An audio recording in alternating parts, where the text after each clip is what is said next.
Us ready to go. We got Mark Schoonover up top playing Jeskai Control, and we have Ryan Mullens on the bottom on Is It Cauldron. Ryan went really deep in this last tournament and is Burnt Taco 77 on Magic Online, for anyone who is aware. I've lost to him quite a lot, and we play the exact same decks in basically every format, so we're kind of deck soulmates, if you will. So you're both bad guys? We are both very bad, yeah, absolutely. All right, Mako into Fear of Missing Out. Kind of the dream start. Discard a card. Mako gets on in there for 2. Yeah, this is the I don't got VV or Cauldron yet, but who cares? Yeah. There's so much power on the board so fast. And Authority's, okay here. A few life here and there. Terse is kind of fallen out of favor anyway. It's not a lot of haste in these decks, so yeah, it does slow down the flashback on Winter Night Stories a little bit. But yeah, I would assume they're all coming out, would be my guess. And this list that we're seeing from Ryan, a little different. There is just 3 Cauldron, 3 VVs, kind of this deck that's pre-hedged for the mirror, and you get to play a couple Storm Chasers talent instead. To me, I don't want to get cute. Play the busted card. Play 4 of them. Play 4 of each. You draw it more often. Your deck looks so different when you do the Cauldron thing. So not necessarily something I fully agree with, but whatever. Yeah, I think the logic is that, you don't want to be in a squeeze spot in the mirror where you have to discard a VV early and then expose it to their Cauldron. So you're having less copies. You can also piggyback off of their copies, too. So it's certainly maybe you're being a little too smart and cute. But I get it. Yeah, I understand that stuff. It's just, when you're in the mirror, don't discard it until the turn you're putting it underneath the Cauldron, and then problem solved. That solves so many problems in the mirror if you just completely change your mindset to that. But whatever, I digress. So going back to Mark's turn, Ryan's turn 2 was very weak. Just cycle a Mako. Nothing special there. And Fear of Missing Out, number 2, comes on down. Mark will gain a life. And Ryan's going to be able to do some discarding. Is that in response to a discard trigger? I believe it is, or maybe it just, I'm going to destroy this as soon as possible. Even maybe priority was not given yet to Mark. But here is the discard. That's not a VV. Could have been, though, if you were playing the 4th. I'm just kidding. No, you're not. You're right. Don't lie to the audience. Here is one of the low-key most important cards when it comes to the control matchup. If you can just boost up a creature and attack with that boosted up creature every turn, present one really powerful threat each time for them to deal with, you can run them out of resources. I'll push back a little bit here. I think it's just a control deck is a bit misnamed. I think it's more of a mid-range deck than a control deck. Sure. It has controlling elements, but this is not like your grandpa's Drago, counter all your spells, This is definitely a kill your thing, card advantage, play Shiko, turn the corner, win the game. Yeah. Jeskai Revelation, big dragons, It's a tap-out deck. For sure. Tap-out control mid-range, kind of towing that line, which is reasonable here because you can sort of take a hit or two, play a big thing, and not try and answer everything. I'm going to go even a step farther. It's a combo deck, okay? You combine Stock Up with Shiko. It's Splinter Twin, okay? It's close. That combination is extremely powerful. We also see a lot of split-ups. As if you can ever – Split Up is such a great combo with Authority of the Console. If you can ever go Big Dragon, cast Split Up for tapped creatures because, all your creatures your opponents control either attacked you or they entered tapped off Authority, that is a true blowout scenario as well. So this deck is just very good at utilizing Shuko to its fullest potential. Yeah, and there are 3 main deck authorities. Definitely a nod to mono red, but I like the deck building choice there to lean on Split Up more as the superior choice when you are playing these authorities, trying to find a little extra synergy in the card authority beyond just anti-haste stuff. Yeah, you have to respect their authority for sure. Absolutely. Here comes Winter Night Stories after Prof. So this is a turn where we could be done. If we can get to Delirium here, 4 cards drawn, that is, getting us to 7, and then plus 4... 11, 18, so we're there, but it's only 18 damage. So 19, 20, if we can get one more draw, it would still only be 20. So yes, only 20 damage. Or if that map, hits a counter, you can do that, but I don't think there's anything for 1 mana to draw 2 here. So, yeah, only 19 it looks like, or only 18. Man, FOMO Profs is so good. It's so good. Yeah, just all that. That's it. It's just incredible how much damage this deck can produce out of nowhere. Yeah. And again, this is like the plan B. Yeah. You know, like, not a VV or Cauldron in sight. The deck's good. The deck is good. And Ryan just slaps Mark down to, looks to be down to 3 life. But, hey, this control deck, it's very good at stabilizing from this point. And there it is. Dragon, get lost this. Now, no matter what, there's no haste coming at Mark. So Mark should be relatively safe. Yeah, and again, the Shiko just turned the corner pretty fast, you know? Yep. It's a huge flyer, a couple attacks, you know, can end the game, and you're not in a spot where you're just having to play out 15 turns of the game at 3 life. Yes. Now, if this was, like you were saying, your grandfather's control deck, that would have been a Snapcaster. This is Snapcaster in 2025. There's Molditor in 2025. Yeah, I was just going to say it. Tapped. You stole my line. That's tapped. Yeah, that is tapped. It's unfortunate for Shiko that the sizing on Riddler, block Shiko all day, every day. No, it does not. It never does with Profs. That's true. I'm sorry. Prof says, you'd like to block? Oh, that's cute. Put your creature in the yard. It's unfortunate for any creature in the format trying to tussle with a creature with Profs in play. Yep. Oh, hello. Vivi, where you want to go? You want to hang out in the yard? I guess I'll put it. Okay. I was going to say, I guess I'll put that in the yard, but it's actually quite nice to put into play where you can just cast 4 spells, and that's your one pseudo way to have haste up against an authority. Yeah, Mark's got a lot of work to do here. Let's start by stocking up, it looks like. Good card. Yeah, and then that's the problem, though. Like, every time I'm playing against a deck like Jeskai Control, or back when Is It Prowess was a deck that people would play where it's the same as the Is It Cauldron deck, except you're not playing the good cards. You know, I'm just like, okay, you're going to take your turn to cast stock up where I'm playing creatures that also draw me the same amount of cards, except I'm progressing my battlefield. It never made sense to me, so I feel validated now that we don't really ever see a true Is It Prowess deck that's not just playing Cauldron anymore. Speaking of not playing to the board here, double stock up. Oof. I mean, I did see like 5 land from Mark in that first stock up, so we probably just had no choice, but I can't imagine Mark gets to untap. Yeah.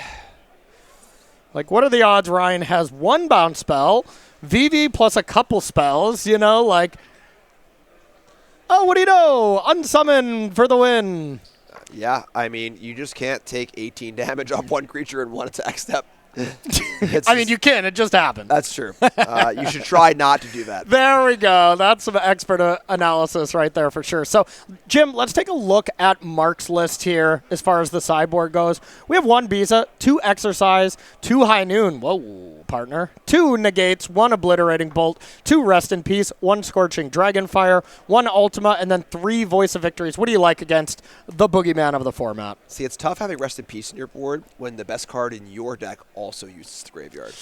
You know? Yeah, no kidding. So the problem here is that if a card like Rest in Peace comes in, it does turn off a lot of the parts of Ryan's deck, but it turns off your best card in Shiko, and now Ryan can just do the whole, I'm just going to play creatures and have profs and kind of do that thing. So yeah. Are they coming in?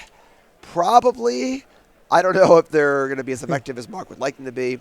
High Noon's another kind of weird card where same problem. It can be good against the big spell turns Ryan can have.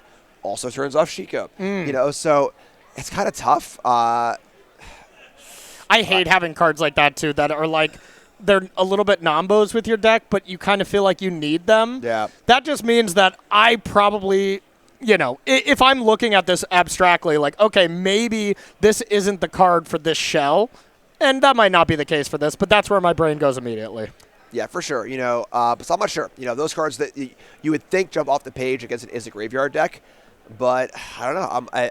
I'd be worried about the plan B of the Is It Cauldron deck. Yeah, totally agree. So, all right, then from Ryan Mullens' side, they have 2 Annuls, 2 Obliterating Bolts, 2 Pyroclasms, 2 Soul Guide Lanterns. That's interesting. 2 Spell Pierces, 2 Spidey Sense. 1 torch the tower, and 2 unable to scream. What do you like here? Counter spells. Just take out the removal spells, bring in the counter spells, Spell Pierce. Spider Sense counters an instant or sorcery. That's pretty good here. Yeah, that's good enough. It's negate. It's just better negate. Right. And even just countering a Get Lost or something like that, and some big creatures totally fine too. So bring the counter spells in, and again, like what usually happens with Cauldron against these spell-based control decks, when the Torch Towers and the Flood Maws come out and the counter spells come in, the matchup gets a lot better for Cauldron. Oh, yeah. So Mark has his work cut out for him. I would totally agree. That first game, you really need to win from the Jeskai control side. So, Jim, I'm putting you to a thought exercise now. Last weekend, we were in Houston, and we saw our first regional championship here for the U.S. RCs in Modern. What do you think is going to be the most played deck here at this next RC? I mean, the Blink deck did look really, really good. It did look good. Yeah, I think I'll say I'll skirt the question a little bit politically. I'll say a Blink deck. Okay, perfect. Well, let's take a look at that next RC. It's going to be in Las Vegas. So if you are interested in joining us and you think you got your pulse on the metagame and you want to try to prove Jim wrong and say, no, it's going to be this, it's going to be that, and I can win with it, make sure to join us here in Las Vegas. Go to starcitygames.com/SCGCon. This is going to be happening November 21st through the 23rd. You can use that hashtag SCGVegas to see some more information. And it's going to be awesome. Modern is the format. We got LCQs to be able to get in if you're not qualified. And, of course, you can probably catch us in the mystery sealed queues on Friday, right? Wouldn't you think? It's a date. All right, I'll see you there. I hope I open Yorion again. That was so much fun last time. I know, you keep talking about it over and over again. You won't stop, folks. We're at lunch. Remember the time I opened Yorion like last week? Yeah. Yeah. Okay, well, God, I guess hint taken. I won't talk to you anymore off camera, bro. All right, Props Eidetic Memory coming down from Ryan. That is probably the most important thing to resolve here. So big game to start here for Ryan Mullens. And Mark, surveilling a gigantically expensive card to the yard, and look at the power of this card. You used to see people get lost up the beanstalk, so that's really telling of how great this card is. I also think that was a little too aggressive, but we're here. Yeah, it's an exchange. It's not great. The question becomes, with Beanstalk it was different because it was just always drawing cards no matter what. If Mark can keep creatures off the board from Ryan, and with Ryan with no 1-drop and no 2-drop, that is definitely a attainable goal, I think. Yeah. That could be an angle to go for, but goes to the props, try to keep things small. Maybe a little gun shy from game 1 there, just taking 17 damage out of nowhere. Now you feel horrific if your opponent just plays another profs, though. Oh, well, they probably had one. Wow, I love it. Ryan with the total Chad move. You destroyed a prof? I'll just discard one. I don't need it anyway. I don't need it. Not important to me. The problem is these maps are also, kind of profs-esque. Oh, man. Same idea, adding counters, drawing cards. Get Lost has always been kind of an awkward card. Like, you hate to play it, but you kind of need to in Standard. But when Get Lost also gives you 2 maps where you could just pay 1, get a counter on one of your creatures, and then if you have the VV Cauldron thing, you just get to net, 3 mana or whatever. Whenever I get Losted and I'm playing Cauldron, I'm just like, thumbs up, you got it. You got it, buddy. Yeah. But High Noon's down, Jim. That's a big game. It's the worst card that everyone plays. They Get Lost. It really is. Well, partner, it's a weird seeing you around these parts. All right. Everyone in chat, let Jim know he needs to work on his Western voice. Those fighting words. I'll be seeing you outside the corral. Okay, I'll see you. I'll see you at high noon. Okay. I think it's past noon now, but when the clock strikes 3, it's past noon for you too, my partner. Oh, good Lord. Get me out of here. Can I stop now? You can, please. You could have stopped a long time ago. Just checking. People were begging for it in chat. All right, looks like we put a Riddler on top. Makes sense. Why would you ever put that card to the bottom? Ryan's thinking about it. Now again, this High Noon, once High Noon's in play, Ryan is not, you need to be afraid of Mark's Shikos. Yes. Well, it still flies, but yeah, you can't double spell there. So yeah, Mark's half his enchantments are Nombos with his own dragon. I wonder if you side some out, but that makes sense why you discard a prof because, well, there's another profs. And now that Get Lost feels really rough. Yeah, that's tough to see. So the Get Lost could have tagged the FOMO. Now FOMO's in play. It's already huge. There's another profs in play also. This is tough. Looks like that was an Ultima drawn off the top, if we're interested in that. This is where a card like Spell Pierce really, really comes in. Oh, God, it would be an absolute beating. So Ultima is on the stack. That doesn't take out enchantments, right? It's just artifacts and creatures? Correct, and also ends the turn. Turn's over. We're done here. Don't even try to tap that mana, Ryan. The turn is over. Okay, perfect. Every player who's ever cast Ultima in their entire life has played it, but without playing a land first and going, oh, no, the first time. 100%, yeah. All right, here is the Riddler. Draw one card, put a counter on it, pass, and, even if that gets dealt with, you just put a 5-mana 5/5 flyer essentially in play that will draw you multiple cards, but wow. Okay, I mean, that is great. Normally you don't really want to bounce like Profs, but when High Noon is there, YOLO. I kind of like this. That was a very aggressive play from Mark. I like it, yeah. But I don't think that things are getting better on the card front. Let's just do it. Yeah, just accept that Ryan will have a lot of cards, but Mark can really tempo Ryan out from this point. Like, attack with this River Regent. As great as the Cauldron deck is, it doesn't block particularly well. It's okay. You can get some giant creatures, but when High Noon's out, you can't really get a giant creature. And don't forget, High Noon also has a Lava Axe staple to it. Yes. So Ryan's effectively at 15. Yep. And all those cards are being drawn. You can't cast them. High Noon's not looking bad here. I'm not going to lie. No, this is looking great for Mark so far. And now it'll be a question, how many into the Flood Mods did Ryan even leave in? You got to think there's some High Noons coming in, but, I mean, if I personally am playing this matchup, I take them all out and, might have been working out poorly for me, but if I have some extra cards to leave in, I'll leave some in, but... Ryan's smarter than you. Oh, 100%. I already knew that going in. Ryan's always in the feature match area and always dominating, but I just like to play through that kind of game plan. Oh, boy. Okay, so trigger from Vivi. It's going to be 1 damage. Now Profs goes to 2. Or Prof is going to put Vivi up to 2 power. Post-combat, you can then, of course, use that 2 mana.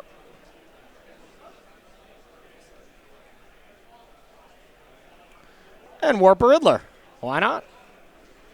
So that was a great turn. But being able to have Mark be able to go spell, replay High Noon is extremely good. And we saw a split up off the top. So if anything, you can attack and split up the untapped creatures. But I think no matter what, we're going to see that High Noon back in play. Yeah, not too shabby. Could stock up as well, it looks like. 3 mana. It's going to be stock up. Authority. Stock up. Stock up. Yo, bro.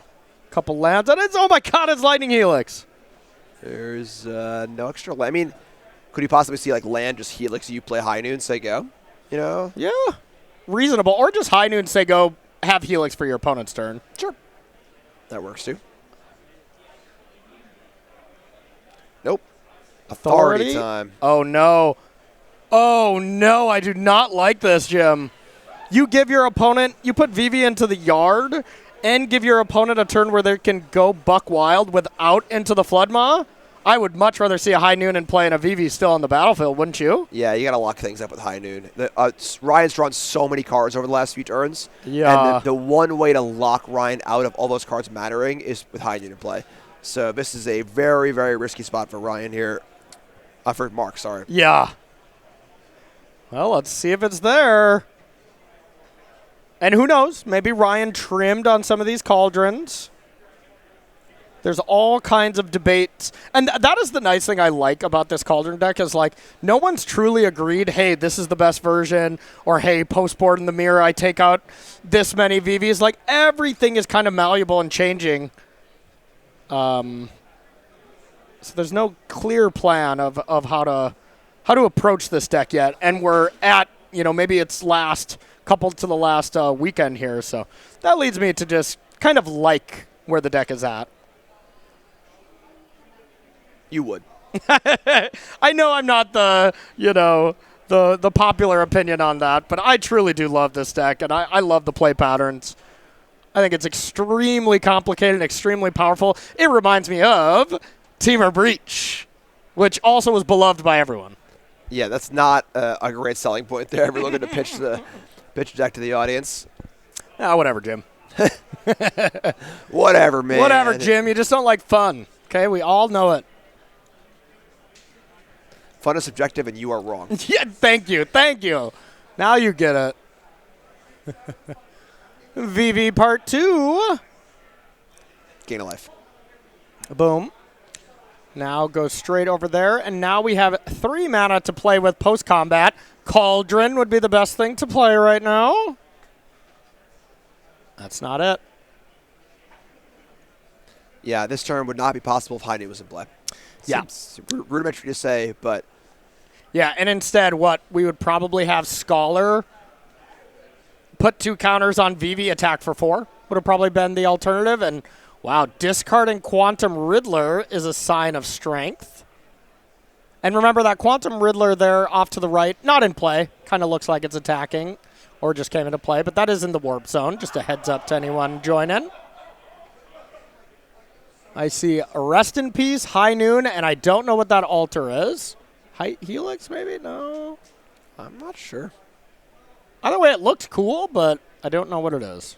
Yeah, this is tough because the Meringue plan was looking pretty good when it was predicated around High Noon. Yeah. It was just like, I'm going to make it so you're a little stifled and can't do things, and then I'm going to attack. But oh, my God. Is it Jeskai Revelation? It is. Oh, okay. What does this card do, Jim? This is 4 damage to anything, bounces a spell or permanent, makes 2 tokens, gains 4 life. Oh, but how about a Spell Pierce from the top ropes? Get Spell Pierce. Well, this might be Ryan Mullens locking up day number 2 at 6-0, and in pretty impressive and quick and decisive fashion there. Best deck doing best deck things, and I got to say Ryan Mullens just played extremely tight Magic, made it look pretty easy, Jim. Spell Pierce on a 7-mana spell. Yeah. Don't get any better than that. It really doesn't. Poor Jeskai's Revelation.